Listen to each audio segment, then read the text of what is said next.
Hi guys, welcome to the Improvement Season podcast. I'm with my man Pascal. Say hi, Pascal. Yo. And today we're going to be talking about an interesting subject, and that is going to be greed. And we just spoke off air about this and how all-encompassing this almost is. And I think a lot of people, when you're listening to this, you'll think of greed and lots of different thoughts will spring to mind. So hopefully we can develop upon these and share some decent value and thoughts and feelings from our end. It's funny, the more often we do these podcasts, I'm realizing they're quite a lot of the time the psychology within the sport rather than the programming and all of those sort of aspects, which I think is really great.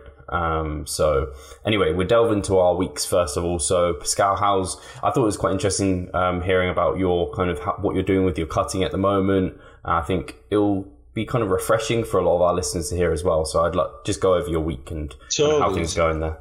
Absolutely. So where should I start? So in regards to the training, I would just leave it out for now because nothing really has changed there on that front. But when it comes to the cutting aspect, we just talked about it off air because right now I'm in a cutting phase, which is quite aggressive, but I take it really flexible as well because I don't have a set deadline in regards to I need to be at that specific weight, at that body composition, at that time. It's just like I want to strip off a little bit of fluff before I'm going to Australia. Probably I'm going to stay in a deficit while I'm over in Australia as well because I'm traveling, and when you're traveling, you are on your feet all the time. You're moving, and it's so easy to be in a deficit then without really thinking about it. So I'm probably going to be in a deficit while I'm over there as well, and still enjoying life and still eating plenty. But I mean, when you're moving all day, you're burning a ton, right? But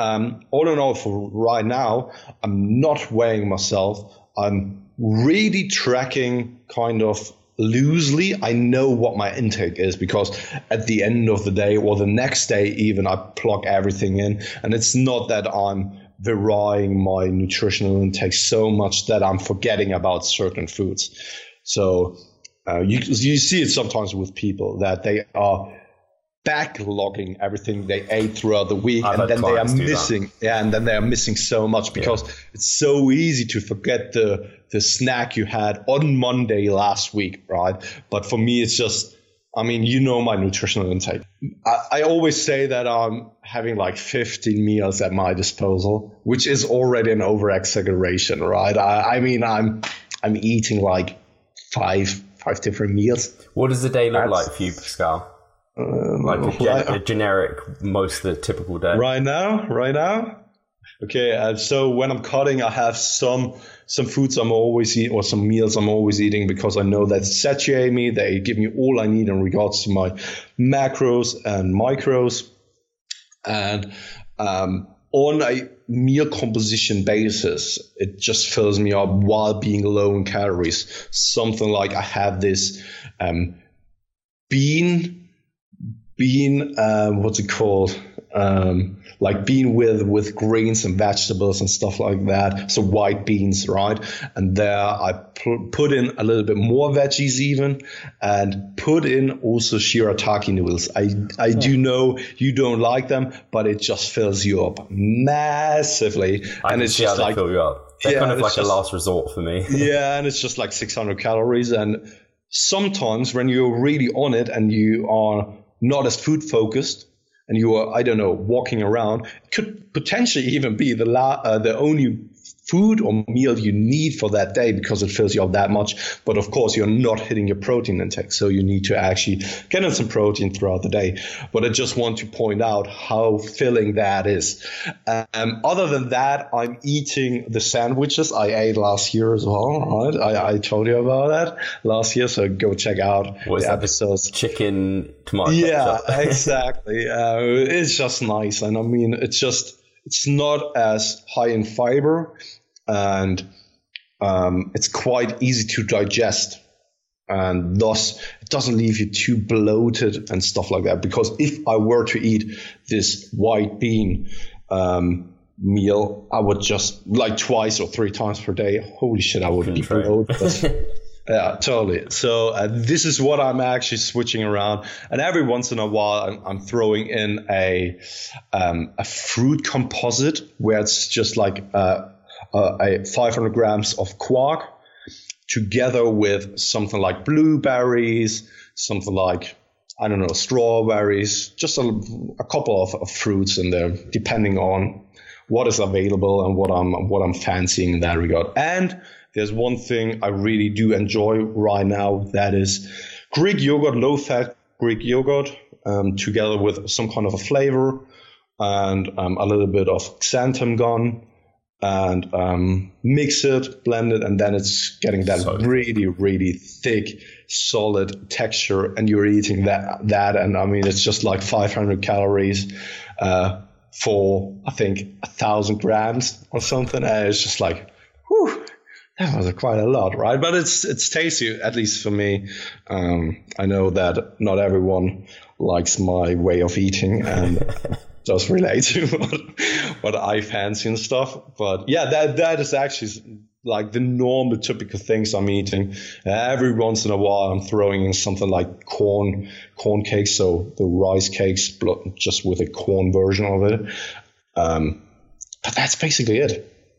I think the reason I ask is I think it's good for the listeners to hear, because, well, not only is it interesting, people always like full day of eatings, but like you can pick that apart, like massively high in fiber, high volume, fruits, veggies, bit of kind of easy to digest carbohydrates and foods around workouts, high protein, and lots of kind of like slower digesting proteins and just sources of food, which for me, when I was mini cutting, like cottage cheese, casein-based proteins basically were like gold standard, apart from around workouts where I try and be a bit more nutrient timing focused.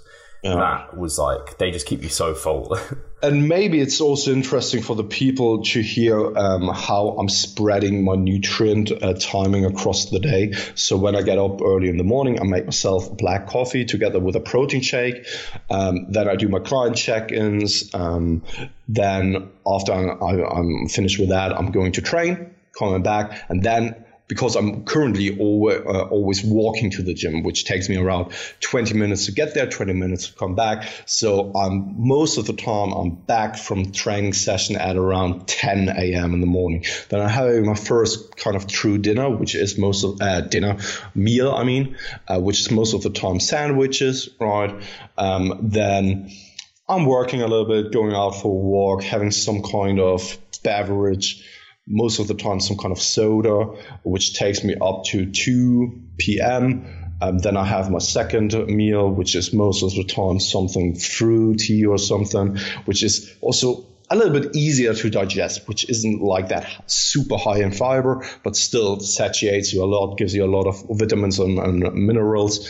And then at the end of the day, it's probably something warm, something that sits in your digestive tract for a long period of time that keeps you satiated for the rest of the night, which is then the beans, where you could say, oh, but that isn't like long-lasting protein source and stuff like that. But the thing is that because it's a plant-based protein source, I'm always having a drink with BCAAs, actually, just to fill up that leucine threshold. Just to get, because we know that plant-based protein sources most of the time lack a little bit of leucine, and this is what I'm then adding to that. And because it's so slowly digesting the beans and also with the veggies in there, it's probably taking you through the entire night. And that is actually all I'm eating. And when I'm really super hungry right before bedtime, so right before I'm going to sleep, I just sip or just swallow 1 spoon of casein, and that's it. I mean, blend with water, of course. Oh man, I couldn't imagine trying to eat casein.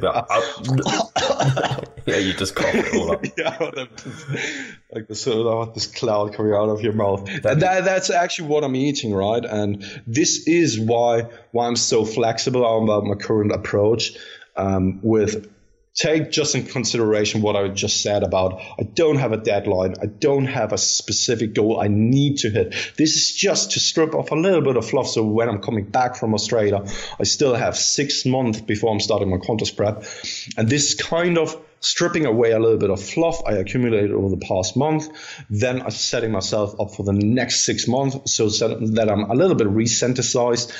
Then I take a slower approach in regards to the gaining phase, so that I'm maybe only gaining like up to 2 kilograms up till January, and then I'm starting with contest prep. That's the plan for now. Can always come quite differently, but this is also the reason why I'm taking it super flexible, and it's quite a relief actually, because yesterday I was walking around. I was walking around with his lady friend. And spending the entire day there, and I had ice cream, I had a hot dog, things like that, right? Where it was just like, is it the most optimum? Probably not, but I'm really not stressing about it. And if I want to have a higher intake for one day, that's absolutely fine. I don't need to be in a caloric deficit each and every day to the T. It's not a cut like for a contest prep. It's not a true mini cut where I need to be like super on point all the time. When I have the feeding, that I can allow some flexibility because I stuck to my diet the last couple of days or something, then I allowed. And it's such a relief, actually. It is. And that's what true flexible dieting was like, defined by Lyle McDonald, was kind of like, if you screw up one day, just get back to it the next day. And it's not even necessarily screwing up, because you are knowing you're doing this flexible approach. So it's just a day not dieting. I always say this to clients, like, if you go to maintenance one day, or even in a slight less of a deficit than you're already in, like, you're still in a deficit, or you just maintain for a day. You didn't lose like 1/7 of a pound that maybe you could have lost. Yeah, and I have to add something, because I mean, I've been sharing we are sharing our journey since like already last year. What is it? February now already, right? And ever since I dropped out of the contest prep, I was having quite a problem with sticking to my macros and stuff, which is the first time in my life, and I still had troubles with that. And ever since I took that approach, where it just it's a little bit of a relief for myself, and it takes a little bit of pressure off of myself, which I did put on myself. That is definitely my own fault, because no one's standing at my side and saying, Pascal, you need to hit that to the T. It's all coming from my end, right? And for the first time, it's actually that I feel like I can stick to my macros, which is actually counterintuitive to what you would expect in that scenario, right?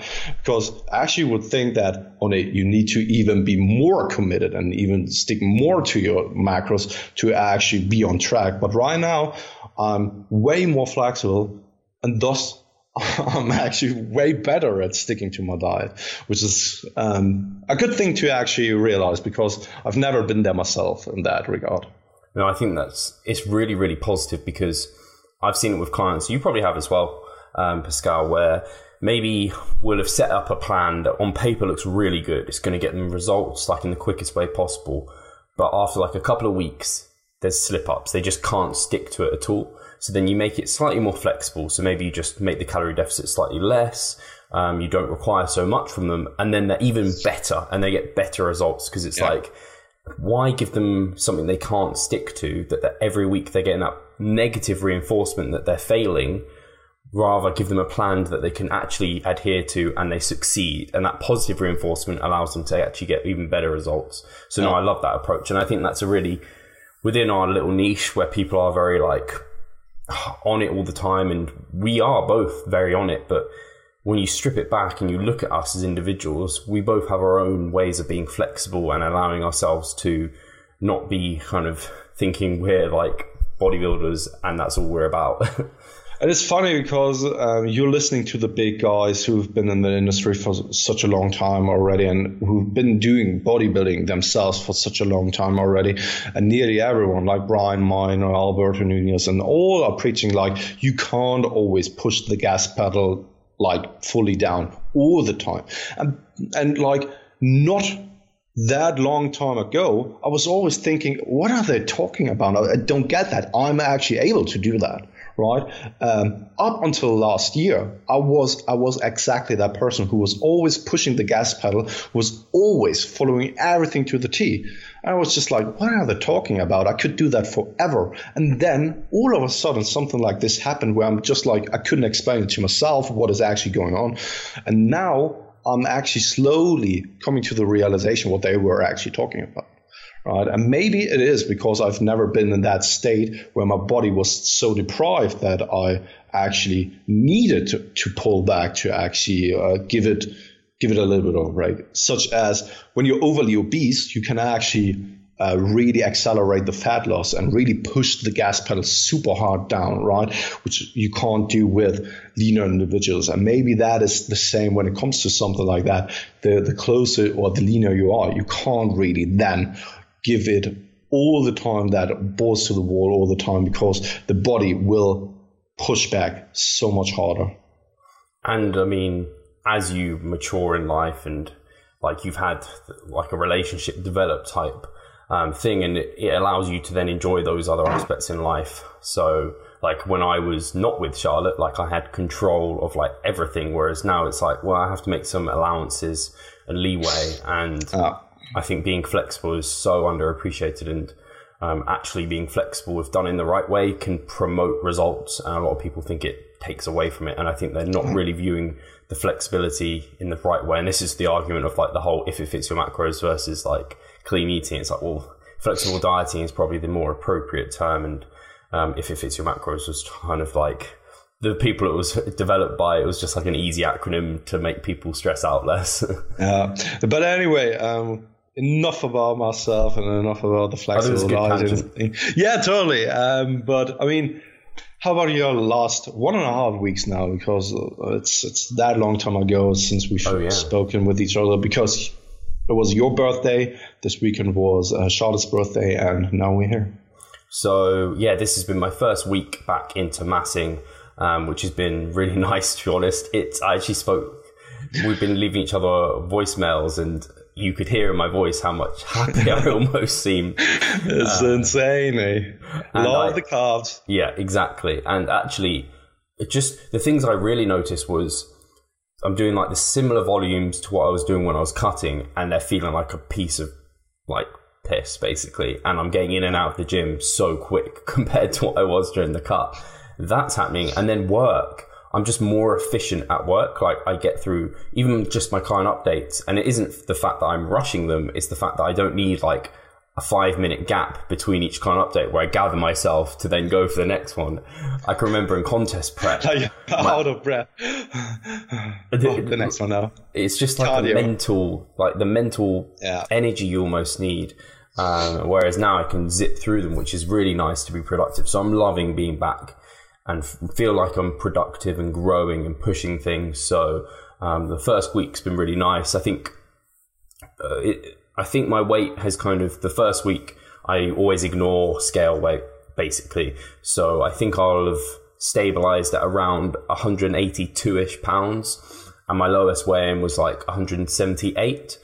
So I came down from 186. So that's like 8 pounds lost. I would attribute probably close to maybe 3 or 4 pounds as water, and then the rest was fat. So I would have lost around 4 pounds of fat or so, which is probably realistic. 4 to 5 pounds of fat. I was in like 1,000 calorie deficit each week, and it was only 3 weeks long. So at most it could have been 6, and I don't think it was that much.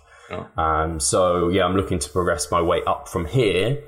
I was just talking to Charlotte actually, up to about 190 pounds across about 15 weeks or so. So, and then I'm going to hold that for a period of time before then probably just doing another mini cut. I think I can probably get away with that because I think I'll still be fairly lean. And then, yeah, more massing. So yes, man, push it. It'll be exciting. Man, I always said that you need to push it up to 190, and I'm super excited and getting pumped just thinking about it, that you are actually pushing it to 190, and that is me, right? I don't even want to imagine how you must feel to actually push it up to that level, because it's a new territory for you as well, right? At least in that current state where you're at right now. Yeah, I think for me it's necessary because although I definitely made improvements from 2014 to 2017, I don't think I made the improvements I could have if I allowed myself to push up a bit higher, because like if you're actually wanting to weigh more each time on stage, you need to weigh more each time you're in your off season. Like if I eventually want to be 180 pounds shredded on stage, I need to be like a good amount above that to then strip down to that. So it's ever a kind of rising amount. So yeah, next time I step on stage, I'd like to be like 170 pounds. And probably also a longer period of time in that higher ranges, right? Where it's not just like, okay, I'm just quickly touching 190 and then I'm striking back down again. But really for a longer period of time, being there, accumulating some mass, hardening that mass, if you want to call it that, right? And then actually strip it off. Totally, and I agree. And for myself, I allow myself to push it really high this time. Also from a psychological perspective, because from a physiological perspective, probably I didn't need to push it that high, but I just wanted to overcome that specific barrier where I was just like I was never that high in weight. That was even hot. And so when I was 14 years old, I was 160, right? And so not 160 pounds, but 160 centimeters. And I was weighing 90 kilograms. And that was always like that barrier where I was like afraid of going above that, because I was just like, oh, no, I don't know. I had the connotation or that I always thought about when I'm above 90, I'm like that chubby kid again. I don't know why, because I'm a completely different person right now, but that was just like a squat, where you have a benchmark of, let's say, the 200 mark. 190 is moving just fine, but once you put 200 on, you're just crumbling, because that's just a mental barrier. And that was the barrier for myself. And I said to myself, I need to push it above it for my psychological well-being, to also realize that I'm not determined by my weight and by my visual appearance in that kind of sense, right? And probably that I'm making better progress in that regard. And I certainly did. And I wasn't even aware of how much of an improvement I did ever since last year. And then I posted like this week on the Instagram stories 2 comparisons from May 2017, where I just did my physique shots, my weekly updates for the contest prep, compared to just a pose in the gym, right? Different lighting and stuff like that. I was pumped. That's all well and done. So I need to do it in a similar setting, but you could already see such a tremendous difference. And that is coming from my end, where you always a little bit have like tainted glasses on, because you were always emotionally invested in that. But I could already see such a huge difference in that, simply because I allowed myself to actually take a more aggressive approach, because when I look back, I didn't really carry much muscle mass. And I was basically, from the frame and from the amount of muscle mass I was carrying, probably still in the novice or early intermediate stage. And I think that maybe pushing it harder was the best idea for myself and for my strength levels as well, because I mean, moving in that weight in that area in regards to the squat, the bench, you can actually cause quite a significant amount of metabolic disruption and stuff like that, and then aiding that with the adequate nutrient intake will probably only yield to better gains, right? And I thought to myself, okay, come on, let's just push it. And it paid off. It really paid off. And I'm really looking forward to actually, when the time comes to strip it down, how much of that is truly muscle mass and not just the visual appearance of beneficial fat distribution, which is making everything look a little bit bigger or something, but really just true muscle mass. But in that case, I just wanted to relate that to your point of pushing it up to 190, sticking around there for a longer period of time.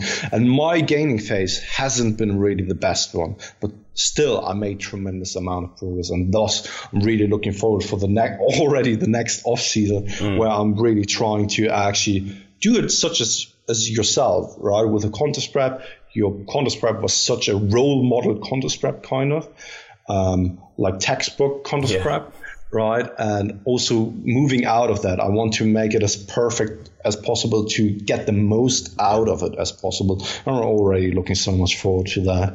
No, I am as well. And I think actually it's funny you said the psychological barrier to a certain weight, because I might have that slightly in myself and not realize it, because when I started, the heaviest I've ever weighed is like just above 190. And whenever I've been that heavy, I've not liked how I feel. I've not liked how I look. And 190 was when I started my 2014 comp prep. And then I had to lose over 30 pounds for stage. And that was horrendous journey. That wasn't fun. And that was not a role model contest prep. It was by any, like at the time, it's not a bad one. And at the time it was how most people were actually, like more of the evidence-based crowd were doing it. But I think now we have more knowledge on diet breaks, maintenance phases, and all of those sort of body fat settling points that we know there's better ways about kind of structuring things towards these periods of time. And I think actually planning and like macro cycle and mesocycle, phasically planning things is so underrated within bodybuilding. Yeah. And I think you're seeing the benefits now of it more so as well. Totally. And the funny thing is that I just recently saw a discussion on Alberto Nunez's Instagram profile. I think you commented there as well. His mini cuts. Totally. And then there was, I think, a response from Alberto on AJ's post. Yes. And I really did like Alberto's response on that one, because he said that in the off season, he sticks around 30 to 40 pounds above stage weight the entire off season, but he starts his contest prep like 20 pounds above it. Now you would say, in your off season, you're 30 to 40 pounds above, and you start your contest prep 20 pounds above stage weight? Yes, because he's doing a diet before the diet, actually. And this is such a beneficial thing to do, I think, that, and this is also the reason why we at Revive Stronger always say, okay, when you're planning to compete, come to us as soon as possible, because it could potentially be that making things easier for yourself to strip off a little bit fluff before we actually start the contest prep, so that we have time for a diet, strip off like, let's say 10 to 20 pounds before that, take a long diet break, or even a little surplus for a longer period of time, where you're maybe then gaining only like 5 pounds for the next couple of weeks or something, and then start the contest prep only like 20 to 25 pounds above stage weight. Because I have a client right now, he started like 40 or 45 pounds above the predicted stage weight. He's doing a fantastic job. I must say that, and I wasn't really certain whether he will actually pull through with it. But right now it looks like everything is on track, and we will bring him in on time. But that is a rare occasion that people are actually able to pull through it with 40 to 45 pounds above stage weight. And thus I really did like that approach, to have such a long time in between shows that you are able to stick around 30 to 40 pounds above stage weight for such a long period of time, where you can accumulate quality amount of muscle mass, have that around, acclimated, keep that, stick it really to your frame, so that with the next cut, it doesn't just completely fall off or something. And then start a cut before the contest prep actually starts, have a break in between, and then actually start the contest prep with a fresh mindset, but also with less weight to lose. Yeah, I think it's really interesting, because I think there's an actual sweet spot in people's off season, and it will look different for different people, but you have to take into consideration that there is pros and cons. The fatter you get, there's some cons within kind of obviously nutrient partitioning. Like, these might be small minor details, they're still present. Nutrient partitioning, more weight to lose, all of those factors come into play. But then you've got the pros of being potentially stronger, potentially recovering faster, and then the new muscle that could potentially build as well. So it's like, so these factors can build new muscle, but these factors can also help build new muscle. So it's kind of finding the sweet spot where you've got plenty of this and plenty of this, because I think people could get very tempted and do that whole dirty bulk and get many pounds of off stage weight and be fucking strong, but that doesn't translate to holding on to new tissue when you get down and diet down for stage. So it's finding that sweet spot that Alberto's kind of hovering within, and that might be different for various individuals. So yeah, I think it's a really cool thing to do and to think about, and it makes a lot of logical sense. What do you think about in that regard? Because now we talked about the psychological aspect to actually push through a specific barrier, which on one hand, I think that's important for many people to do, especially for female athletes. I must admit that, because you see it with a lot of female athletes that they are afraid to push really the weight up. And that is holding them back quite significantly, and especially getting closer to their goal physique they want to attain or achieve. That is, if you're not already pushing, you will probably never get there, because the human physiology and the laws still apply to females as well, so as they do for males, and thus you have probably to be in a caloric surplus to gain a significant amount of change in your overall physique and look. Not many females do that, unfortunately. It's even harder for females as well. So by staying at maintenance and no surplus, they're making a process that's even harder for males, even harder. So I think a surplus for females is almost more necessary. And especially because I'm just putting it in a general sense. I know that not every female is like that, but we are always more so speaking in a general sense. We know that there are exceptions to the rule, but they are especially fixated on the number on the scale. I don't know if it's a society thing that is put onto females in particularly. I could imagine that it is, because there is so much pressure on females in general when it comes to the visual aspect. It's absolutely well accepted that males have a belly or something, which is not so much accepted for females. At least that's my perception of it. So I could imagine that this is also a role why the scale weight number plays such a big role for them. And when it stands in their way to such a significant degree, it just holds them back achieving what they actually want to achieve. And in that sense, do you think that it is important for them to actually push through it, even if that means that it might leave them a little bit fluffier than they actually would like? I think so, because I think the key word you said there is fluffier than they would like, because especially for females, and especially for, like we've spoken about it before, like those people who are a bit fat phobic, I think you need to get uncomfortable at times, and that is part of, like, we have that settling point, and by going, and sometimes you have for stage, you have to come below it to kind of dig and get leaner than you want to get. I think at times you need to push above it so that your body is forced to make adaptations in that new zone. And reason I am more of this opinion is because I've specifically spoken to Mike about it, and one of his reasons he thinks a lot of natural guys maybe hold themselves back and don't get to their true potential is because they don't push weight up assertively enough. And that might mean on the short-term basis, because he has a slightly more faster gaining rate as well, but he certainly means on the longer-term basis as well, where you actually push your body into like an uncomfortable period. And this then makes sense why when he talks about, because he often will talk about massing and how uncomfortable it is to force feed and have all this food. And I think lots of us never experience that. We don't get to that point. We just enjoy eating more. And I think eventually it might do us justice, because we're just forcing the body into places it doesn't want to go. And you have to be careful, because you don't want to accrue new fat cells and things, but that's when you actually get, you have to actually get quite fat to accrue new fat cells. So no, I think you have to get that uncomfortable in your off season as well, to a degree. It shouldn't just be very nice. Because I think, sorry, go ahead.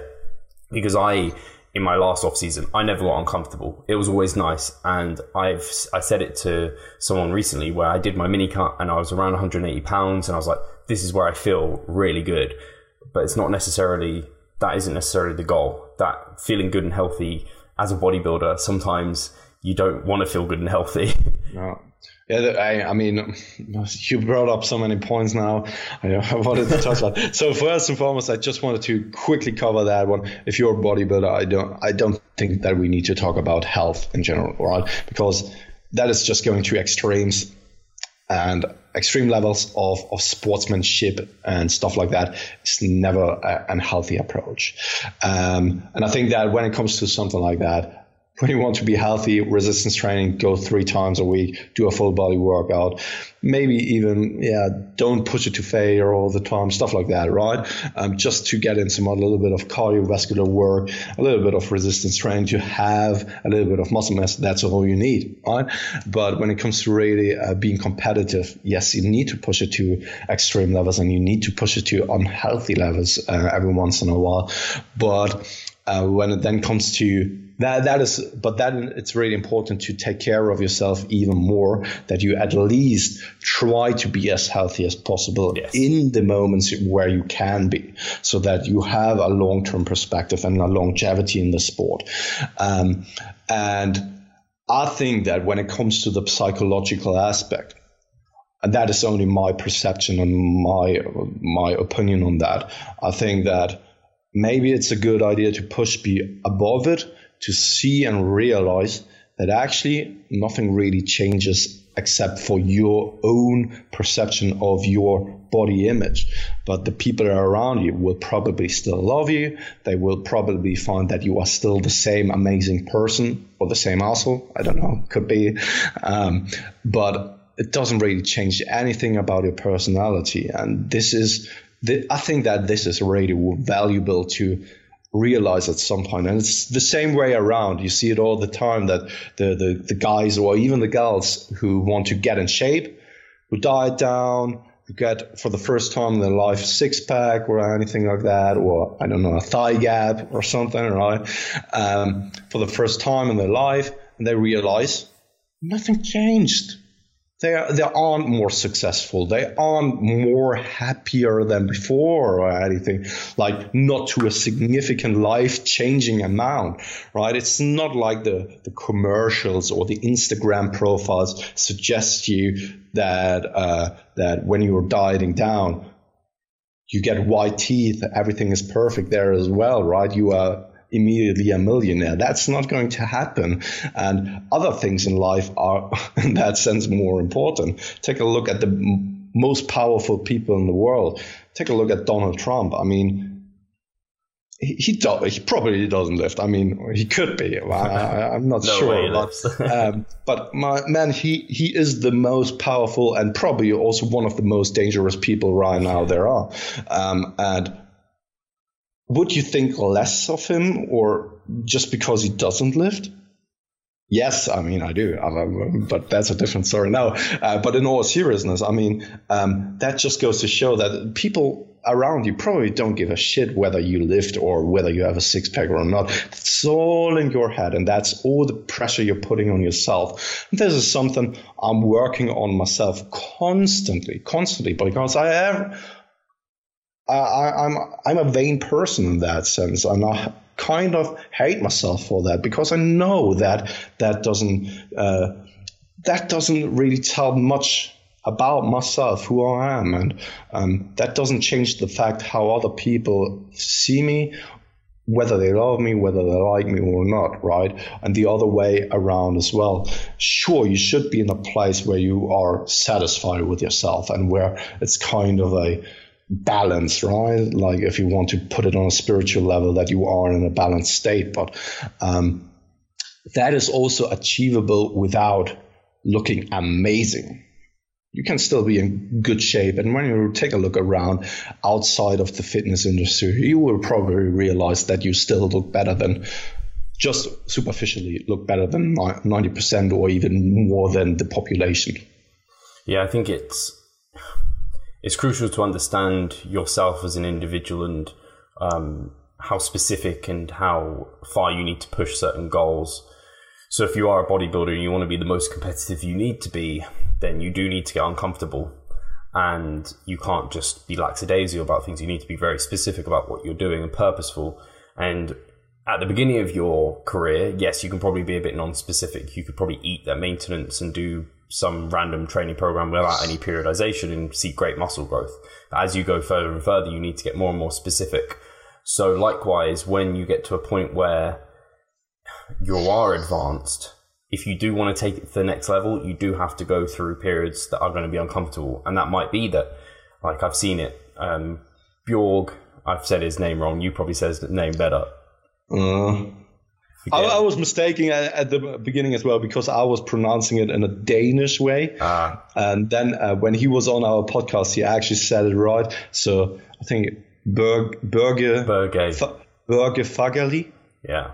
So he did a great post about kind of training volume and how it is this bell curve, and it's not like more is better, and it's not like you don't get any gains with less.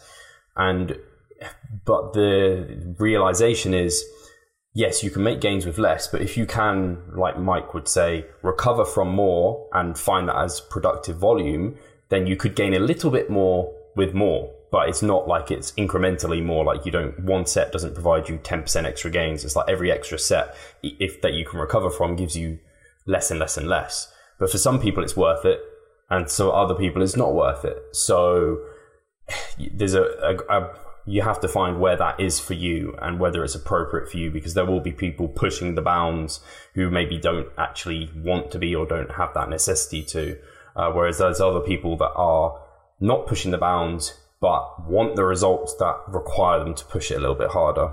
And I see that with people holding their weight back, trying to stay too lean. And yeah, I think that's an example of that. Yeah, and it's funny because last week we've talked about optimization as well. And this comes back to what you just said right now, that sometimes what you have to put in is simply not worth the reward you're getting out of it, especially when that causes you even to have more stress, which then probably leads to even less rewards. And then you are investing so much time, so much effort and energy in that, and maybe getting only like 2% more out of it, which is, you could make the case that maybe you're not even getting anything out of it, because maybe this causes you to have such a high stress level with everything that is going on in your life as well. Well, when you're having like a family at home, you're running a business, I don't even you need to take care of your mother or anything like that, and then you're training 6 days a week, push pull legs, right, of high volume. Could potentially be that it's maybe too high. You're always pushing the boundaries or the limits, and this 1 or 2% more is diminished because your stress levels are now exceeding what you're actually recovering off. And then it's simply not worth it. And then pulling back, and I've seen it with many clients of mine, that having a more, I would call it nowadays already conservative approach and less aggressive approach of something like 4 days a week of training in the set ranges of maybe 8 to 20 sets per body part is, for most of the people, absolutely enough to see tremendous or amazing progress, or even better progress than actually trying to ramp it always up and trying to optimize things. But in the end, actually being in a negative kind of way in that sense. Yeah, it's not always more is more. It's kind of like better is better in many ways. It's like you can overdo anything, even sleep. Like we all think more sleep the better, but actually you can sleep too much and see a detriment there. So there's this disease. Have you ever heard of that? That is quite rare, where people that is really rare. Where people are sleeping like 20 hours or 22 hours a day. Oh, I'd hate that. Totally. And it's just like insane. Just imagine that. Always falling asleep and you can't really control it and stuff. But it's a really rare disease. If you want, I can find the name of it, and then you can actually look it up yourself. It's not like these.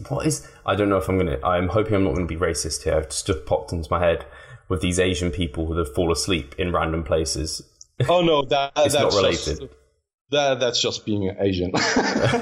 I just see these images. Really, I mean, I've been to Tokyo and they are sleeping everywhere. Just fall asleep on the bed. But it's also crazy because their schedule on a day-to-day basis is so insane. At least it was in Tokyo, where they were going to work early in the morning. Because in Tokyo, or in Japan, I think in general it is like this. You are going to work before your boss is coming, and you're leaving after your boss left. Right. Sometimes that could mean that you are actually getting there super early in the morning, and then you're leaving super late at night. God. Most of the time it's like that. They are leaving the office, going to Asaka. Am I pronouncing that correctly? Asakaya. This is like a small pub where there's always a chef offering like 6 meals or something, but he specialized in that area, and there are only like 6 to maybe 10 people are able to sit at the bar or at the in the restaurant itself. And they're always drinking, right? And then the day looks like that. They get up early in the morning, sit on the train, get to the office, work there from morning time to the night time, get to an Asakaya, drinking, eating, driving back home, sleeping, and repeat the day in the next day. And I mean, that can be quite exhausting, I would imagine. That's why they just fall asleep randomly. Yeah. We've actually come to 45 minutes and we haven't touched on greed specifically at all. I think we maybe should leave that for another episode. I don't know if there's anything else. I'm not sure we had a specific theme to this episode. I'm sure we can draw one from it, but hopefully it's provided some good thinking for the listeners. And I think the overriding theme that we've had here is having a plan and having a form of like idea of where you're going in future is really, really important and helpful. But when you're in the thick of it, sometimes you can be a bit loose and flexible and still overall provide the right direction towards the overall goal. If I'm not mistaken, I just looked it up right now. It's called clean living syndrome, which is a rare sleeping disorder where patients sleep like between 12 to 24 hours a day. Whoa. That sounded like clean living syndrome. That's crazy, right? How do they work? I can't imagine. I think I've seen it in some television show at some point where there was this really crazy occurrence of a girl who was sleeping like 22 hours per day. And that's just the syndrome in it for itself. But it's a rare disease, so I don't expect any of our listeners actually having that. No, we have the gym rat syndrome disease where we spend too much time in the gym. And if you're actually sleeping that much, then you're probably just a lazy piece of shit. Or if you don't have the disease, goddamn. Yeah. Right. I think should we wrap it up there?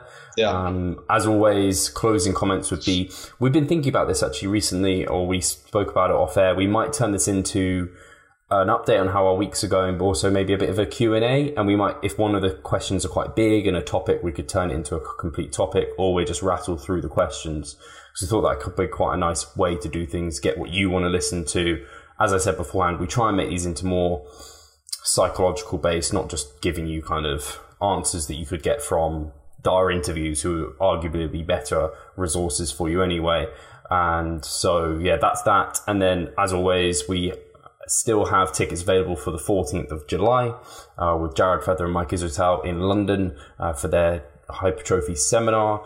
But apart from that, I hope you guys have been enjoying the summaries.